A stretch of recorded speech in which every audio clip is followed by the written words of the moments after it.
Hey guys, so today bringing you another video. Welcome back to another Huzzy Q&A. We've actually not done one of these in a really long time. It's at least been a few months. And we're doing a live episode that I'm actually still streaming on Twitch. And we've got the audience in chat. So we're going to kind of have a bit more of a back and forth, as it were, than just typically I get questions on the Discord server, then I just answer them myself. So the first question that we're going to go in with, which is what actually inspired me to do this Q&A video, was by Sky. How do you even CS on mages? I've played 8 games with mages, Anivia, Victor, and Talia mid, and CSing is just miserable. So it's a combination of two things with mages. It's using your spells, your mana, to last hit when you need to, but also learning when you don't want to use your mana. And that is the trickier thing, because typically mages have awful auto attack animations. They're not designed as auto attack champions, so Riot's never going to give them the best, most fluid feeling auto animation. So what I would say, like, genuine advice, I know it sounds boring and it sounds like a bit of work. Jump into the practice tool. Like, honestly, do it. Jump into the practice tool or jump into a custom game with a friend and practice last hitting. It might sound boring. Do it for 10 minutes. Do it for half an hour, whatever, a day. And you will get better at it. You will inevitably get better at it because you're actively practicing something. That is the biggest thing that I will say that as a criticism I can give to the league player base. Nobody actually practice anything. No one ever trains anything, but they expect themselves to get better by just playing.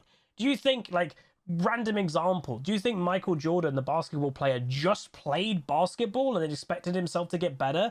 No, he put hours and hours into training off the game court each week to improve. Why do you not expect you don't need to do that in league as well? That's the point. So that's what I would say. All right. Next up is do you think, by WeGameTTV, is do you think a lot of players left because they couldn't put their personalization on champs anymore? Meaning when the runes left, the players left as well. No, not really. I've never really felt that, like, personalization is that important in league, and I don't think even the player base has, to be honest. I feel the player base has core values that they wanted to keep in place, and if Riot goes against those core values, I think that's the problem. I've had, obviously, chats with Rioters over the last year, etc., about what the problems have been in the game, and the same topics come up all the time. It's the damage, it's the healing, those are the topics. Hell, you can even throw in the duo queue issue. That is why Riot's getting rid of it partially, is that they want to make flex better, they want to make solo queue more hardcore, is that there's this desire for a hardcore solo queue so much. Like, look at what's happening in NA. NA's got the ultimate hardcore queue, that they've got the champions queue. That's what Riot are seeing. People love that hardcoreness, and that's what they're potentially looking to bring to solo queue. So I wouldn't say it's about the personalization of champs. I think there's other issues that Riot is now looking to try and fix. Next by Skooga is, what impresses you most about Riot? Well, that's an interesting question. I'd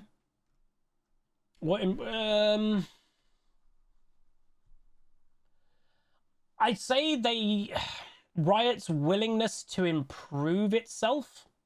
Riot has gone through many iterations of Riot, from the beginning of the game where they had no communication, to then there was a while that they actively, yes, had communication, but they'd actively pretty much go against the communication. They'd actively fight against what the player base wants and says. We're now into a state that, even though, you know, yes, it does take sometimes a while, we are into the state that Riot does listen, and they do actively do things of the feedback they receive. Biggest example recently has been Chemtech Drake. It took them not even like a month or two. Well, it took them pre-season, they kept it in pre-season, and then it was about a month or so into the new season, and they got rid of it. Like, what you have to understand is that is a lot of time development that a dev team has done. You know, that's an animation department to do the actual dragon, a modeling department to do the dragon, an art department to make it look good, then the game mechanics, the coding. That's a lot of time, and they've gone, well, the player base doesn't like it, boom, it's gone. And they have said, obviously, it'll come back, but I don't think there's not going to be a rush for it to come back. So I would say that is my thing, is Riot's willingness to improve itself when it needs to improve. It's still not a perfect company by any stretch of the imagination, but it is willing to improve. And, like, I will say this, I know a lot of Rioters personally, and they are really nice people. They do care, And, you know, that what I have heard is when someone does say that, oh, Riot doesn't care, that apparently is the most hurtful thing you can say. And I'll say, I've said that before. 100% I've said, oh, Riot doesn't care about SOLOQ or something like that. When you look at the state of the game or the damage, that is the thing that hurts them the most, because they do say they do care. Next by Tremando is, why do you think people troll? Insecure. Like, it's that simple. They are insecure about something. They're insecure that they think they're better. They're insecure that they know they're bad. So they, instead of like, oh, I genuinely went 0-6 against my lane opponent. No, I didn't. I went 0-10 because I just trolled. Like, that game was a write-off. I just trolled next game. They don't want to admit anything. Like, those are typically the players that are the trolls. They never want to admit anything. They don't want to admit that they're bad. They don't want to admit that, you know, they're in the rating they belong potentially. They never want to admit. They just push it to the side. I'm trolling. That's why we're losing this game, instead of like, oh, I genuinely got beat. So yeah. And obviously, it goes without saying, you know, the famous Batman line, some people just want to see the world burn. That is also true. There are those people too. They get joy of causing other people distress. Next question is, do I think SOLOQ will get better or worse over time? If they do implement the no duo queue, it's inevitably going to be better. But we'll see. I do hope they do that, but it will be interesting if they do that. Next by Pickle said, do I ever practice? I would say I did years ago. Do I ever practice, like I said, going into a champ select, or going into a practice tool? Not really anymore, but like when I see them all practice, is like, I've got the core fundamentals. That is what people like that person was saying, like last hitting. If you need to get your core fundamentals in League, you should be looking to practice. I have my core fundamentals in place, so no, I don't go into a practice tool or anything like that anymore. But you hopefully have seen improvement. My last hitting is a lot better. My lane phase in this season is a lot better, because it's something I've actively practiced in games. So I don't have to go into a practice tool right now. I don't have to go into a custom game, but I am aware of what I need to improve at. And that part, I will say, is some people's problem. There's a lot of players in League that they don't know what they need to improve at. They just go, I'm just playing the game. I know what I need to improve at, and I'm actively looking to practice that within the matches I'm playing. Old Man English says, would I still be playing League if I was not streaming it? Partially. But I'd say partially. I love the game. It is still, I would say it is my favorite game. Would I play as much ranked as I do? No. Would I play that if, you know, ranked is sucking right now? Would I go on a week break occasionally? Yes, 100% I would. Would I just not play it for 2 weeks if I wasn't feeling it? You know, yes, I would. We've all played video games, like all of us in life, that you loved and it was your most favorite thing. And then just think of that game that you might go into your mind and you don't play it anymore. Like, that's the thing. I have to keep playing League, and that's not a complaint. I love the game, but I play it because it is my job. Yes, I still enjoy it, but if it wasn't my job, I would feel less inclined to always play it. And that's the thing. Tail War says, any plans making content on other games? Yes. The biggest one right now is GT7, Gran Turismo 7. I'm getting back into the game. I'm getting back into GT. It's a new game, GT7. Yesterday on my day off, I even pulled out my wheel. It's not like a fancy schmancy setup. I am looking to potentially upgrade it eventually to a Fanatec wheel system, but I'm kind of getting back into it. Obviously, it's a bit of practice needed to be back on the wheel standard over controller, but I'm pretty happy about it. I'm nearing, I think, I'm nearing AS rating, which is pretty good. So maybe when I hit AS rating, I'd be willing to do streams of it. Would there ever be on the main channel? Probably not. It's the type of stuff that I'll probably upload to the second channel, and hopefully people enjoy that. But yeah. Captain Man says, how do you carry from top lane? Well, how do you carry from top lane, or is it a game? Is every game a coin flip? What I would say just to you is, it's not like, how do you carry from mid? How do you carry from bot lane? Fundamentally, it's all the same. Do well and hope your teammates aren't terrible. Like, that's the same for me. I played top lane. It's been one of my most played roles in League history. Right now I'm maining mid, but fundamentally how I carry from mid is exactly the same of how I'd carry from top. Is I'd win my lane. That's where you should start with. If you're not winning your lane, you know, that's somewhere you can improve. And just, it sounds bad, but in modern day League, if your teammates are hyper feeding, there's not a lot you can do. And, you know, that does seem to be typically about 40% of games right now. You are, you know, that old rule that we used to have, 40% of your games you automatically win, 40% of your games you automatically lose. It's the 20% that makes the difference. That 20% is up to you to make that difference. It's winning lane and taking your advantage and using it. Obviously, in top lane, there is obviously a big hull breaker meta that is like split push orientating, but you're still grouping. What I would just say as a piece of advice from me, if you dominate your top lane and then you're not grouping to get that dragon, you're not grouping to get that baron or whatever, to me, that's a mistake. To me, that's your, you know, you've got so much strength as a character by winning lane. Use that strength. You can bring your team upwards to your level when you're the one that's ahead. Don't be off to a side lane and your team loses a fight and they lose the dragon and you're like, don't worry guys, I'm split pushing. Game over. So that's what I would say. Next up by Solid Swede is, what's the benefits to your YouTube membership? It says, I'm over a 1 year member, but other than supporting you, don't see extra benefits. But it says, not going to stop my membership anytime soon. Not going to stop your membership.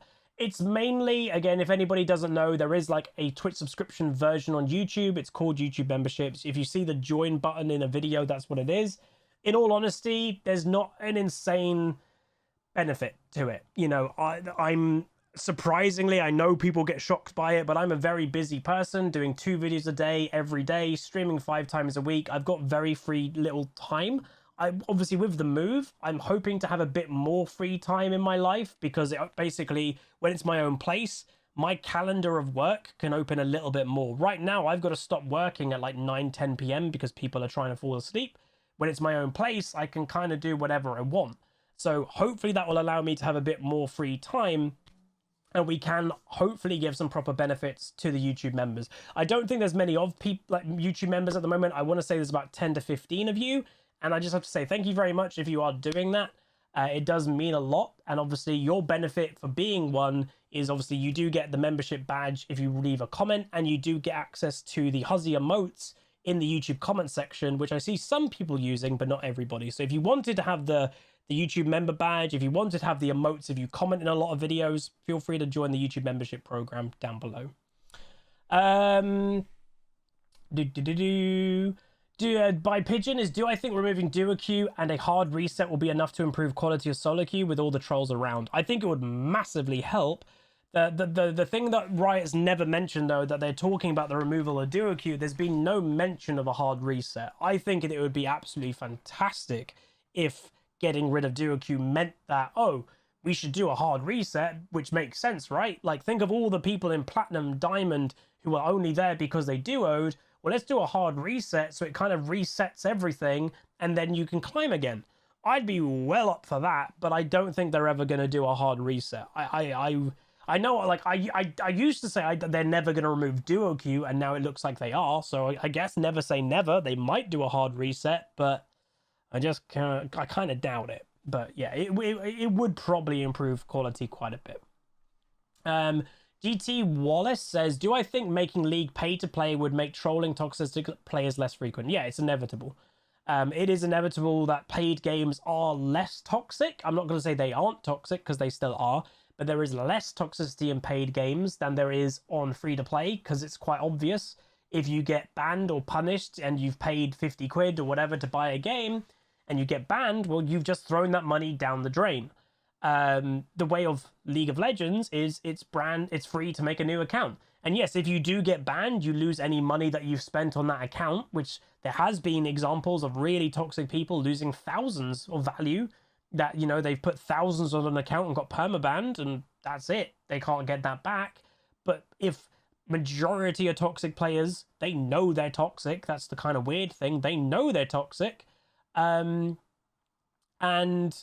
they just don't buy anything. They don't use money. That, you know, a lot of, you know, I'm trying not to kind of give a stereotype here, but the type of player that is going to have multiple accounts that are banned typically may play 1 champion, may play 2, and in the leveling, well, a lot of these players don't even level their account, they usually buy them, but when an account is level 30, it'll have enough blue essence to buy 1 or 2 champions. They buy their 1 or 2 champions, they play the solo queue for a while, be toxic again, get banned, and then they do it again.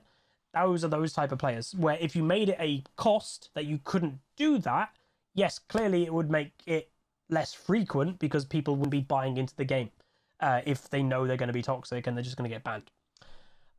Next up is, if you could bring one item from past 11 seasons back to League of Legends, what would it be? I've answered this question before.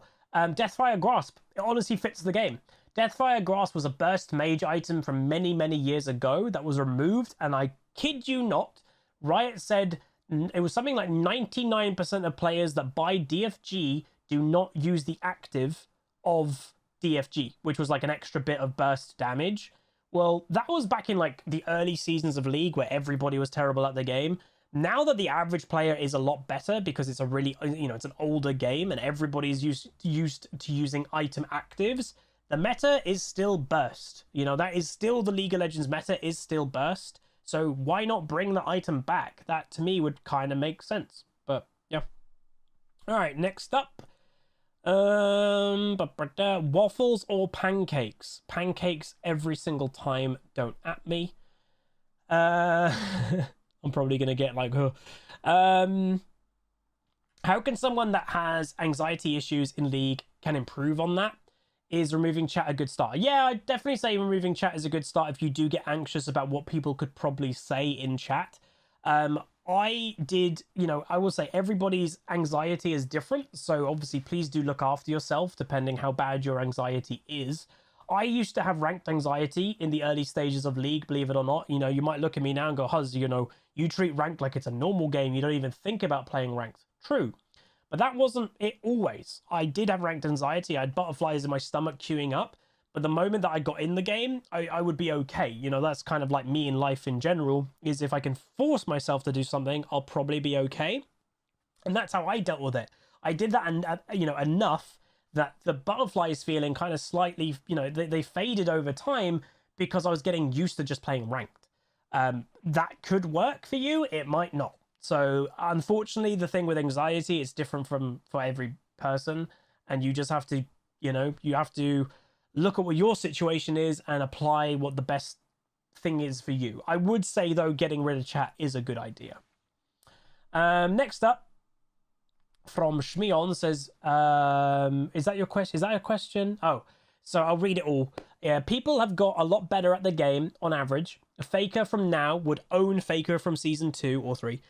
Yet you feel the SOLOQ experience has only gotten worse, and you almost feel that higher ELO is less skillful. What do I think the reason that for that is?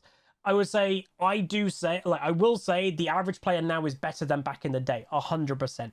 But what I would say is the difference is, like, I'm recording this Q&A after a SOLOQ day, a SOLOQ session, and what I would say the difference is the amount of bad play that you see in League comparative to the rating that you're currently in is higher now than it used to be. Like, but you also, on the flip side, you see better things now too. There's more extreme. You will see someone do an insane, absolutely mental outplay in Diamond 2. From years ago, that wouldn't really have happened. But you also see a Diamond 2 player that looks completely clueless and doesn't belong. That years ago didn't happen either. So to me, there's just more extreme nature of the SOLOQ ranked experience more than there's ever been. That's my problem with it. Like me right now, I'd be very confident to say I'm in Diamond 2. We've peaked Diamond 2 64, I think, LP this season. I would own Season 9 Huzzy. Season 9 Huzzy that peaked in Master, I would beat me from Season 9. Like 100% I would beat me.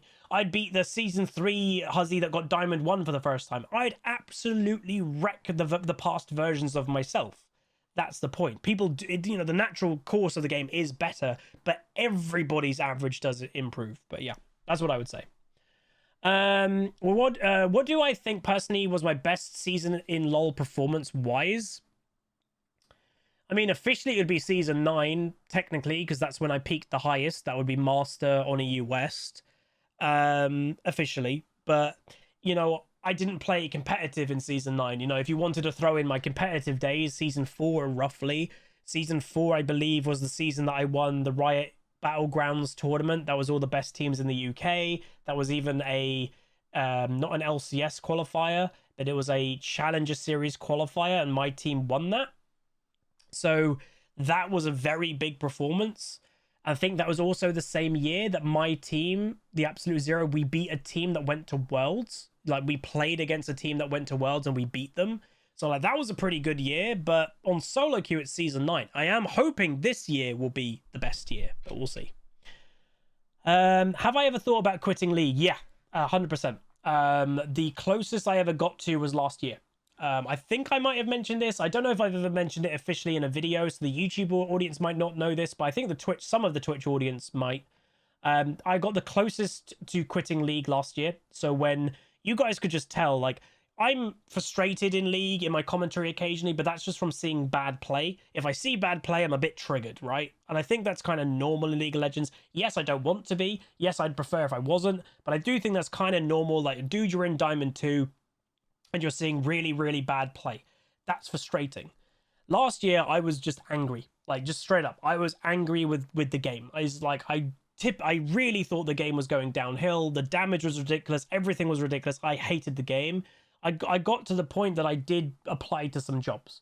I'm not going to say how that went, but I did make a CV. I did apply to jobs. That's how bad it got. Like, I love my job as a streamer, YouTuber. I love it. But when day in and out, I was absolutely hating playing League of Legends, and I was angry. I was like, not just frustrated, I was angry. I did get to the point that I was applying to jobs. So, yeah. Obviously, I made it through, and I'm still doing this as my job, which I'm happy about.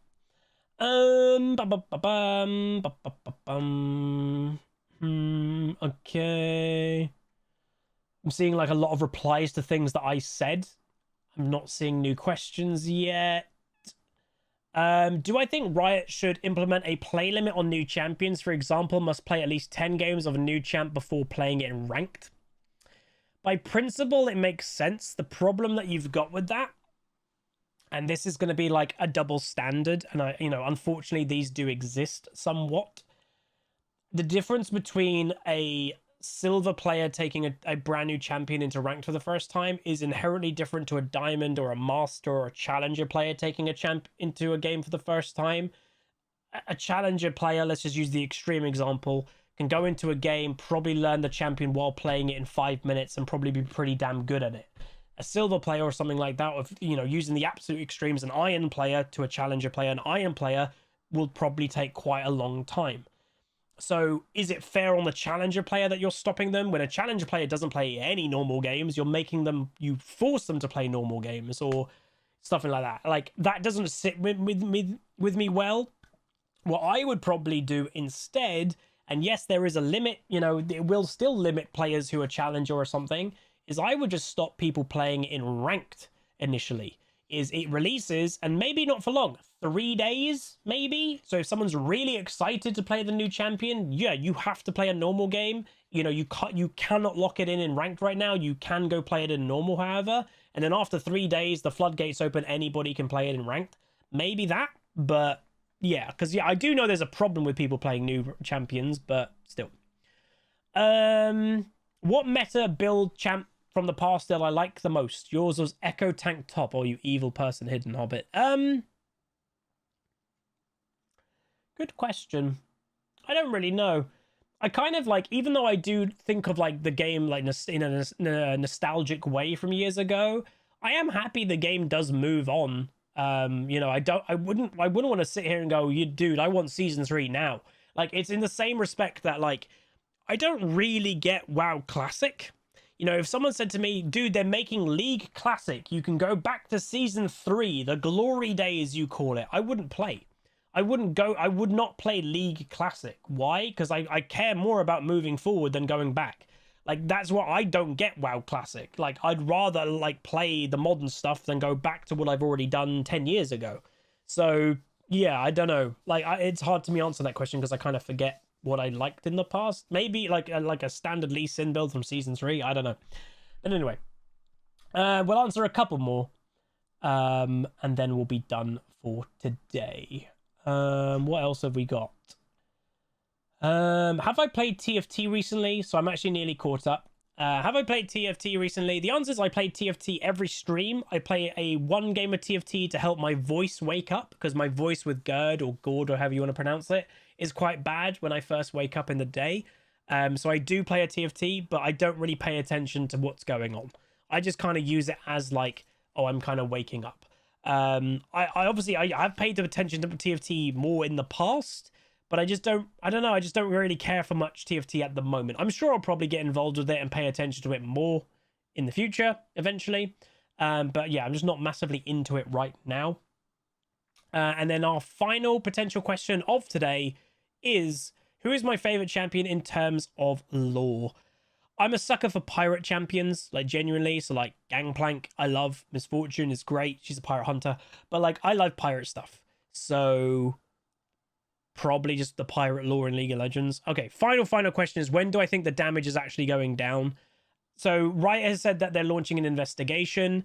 They've officially not said the damage is going down, but what we can speculate is in the exact same article that the Riot axes is, I'm launching an investigation in damage. It's really high, and they said our initial investigation is the damage is too high.